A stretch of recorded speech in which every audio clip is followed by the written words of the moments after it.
Hello everyone, welcome to my channel. Today our topic is stranded conductor and why it is used over solid conductor and its advantages.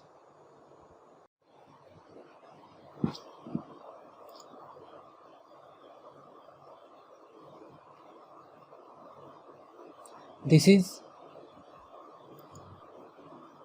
a standard conductor. Standard conductor is formed by twisting the strands together in layer. As you can see here, lots of thin conductor is used to make this conductor, and where in this case this is a solid conductor, in this case a single core solid conductor is used, which is not economical also. That's why this is not made, and it has some why this is actually made. I will show you. I will give you some reason. Because current has, just remember one thing, current has always a tendency to pass through the surface area of the conductor. If you pass the current through the solid conductor, all the currents will pass through the surface area of the conductor. Material in the middle of the conductor will be wasted. That's why a standard conductor is used. Why we take standard conductors? Because current has a tendency to pass through the surface area of the conductor.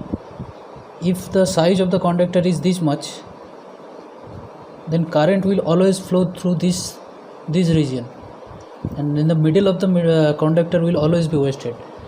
That's why we always take like this conductor, take like this a standard type conductor that are made up with lots of thin conductors or wire like this, and each individual conductor is carrying currents, and that is flowing through the surface area of that particular individual thin conductor.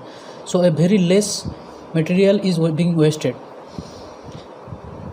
That's why we take always standard conductors. It has various advantages. First of all, it reduces the cost of manufacturing cost, as it is not taking that much of material as it was taking in case of solid conductors. And secondly, of flexibility. Like if a hard conductor, suppose this pen is a hard conductor, and if you want to bend it like this, you can't bend it easily. But if it was made up with various thin conductor, then you could bend it easily. So two main advantages: one is cost and second is flexibility. Thank you very much. Thanks for watching, and if you like my videos, please don't forget to subscribe.